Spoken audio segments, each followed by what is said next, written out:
Constable തള്ളിക്കോളൂ. ഇനിയുള്ള കാര്യം നിങ്ങളോട് പറയാനുള്ളതാണ്. ക്ഷമയോടെ നിങ്ങൾ കേൾക്കണമെന്നാണ് എനിക്ക് അഭ്യർത്ഥിക്കാനുള്ളത്. ക്യാമ്പിലുള്ളവർക്ക് വസ്ത്രം വാങ്ങിച്ചതിന് 11 കോടി,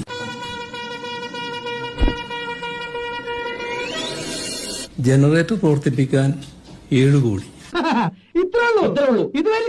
പാലത്തിനടിയിലെ കല്ല് നിരത്തിയതിന് 1 കോടി. എന്റെ മോൻ പോയി തൂങ്ങിച്ചത്. ഇതിനേക്കാൾ വലിയൊരു സഹായം അച്ഛന് ചെയ്യാൻ പറ്റില്ല. മൃതദേഹം സംസ്കരിക്കാൻ 2,76,00,000 എന്നിങ്ങനെ നീളുന്നു സർക്കാർ കണക്ക്. സ്വന്തം ഇഷ്ടത്തിന് തട്ടിവിടുന്നതാണ്. നാക്കെടുത്താന്ന് പറയൂ.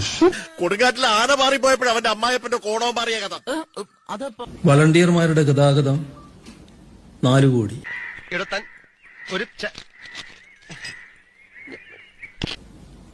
ഭക്ഷണ ചെലവ് 10 കോടി. കഴിഞ്ഞോ? ഇല്ല സാർ, ഇതിനൊരു അന്ത്യമില്ലേ? ബേലിപ്പാലം 1 കോടി. ഇങ്ങനെ അത് പോവുക. പെട്ടെന്ന് കേൾക്കുന്ന ആരും ഞെട്ടിപ്പോകുന്ന തരത്തിലുള്ള കണക്കുകൾ.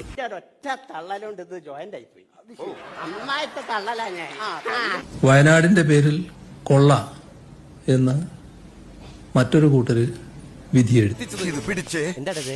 സ്വന്തം പറയാൻ എന്റെ കയ്യിൽ ഇത് മാത്രമുള്ളടാ.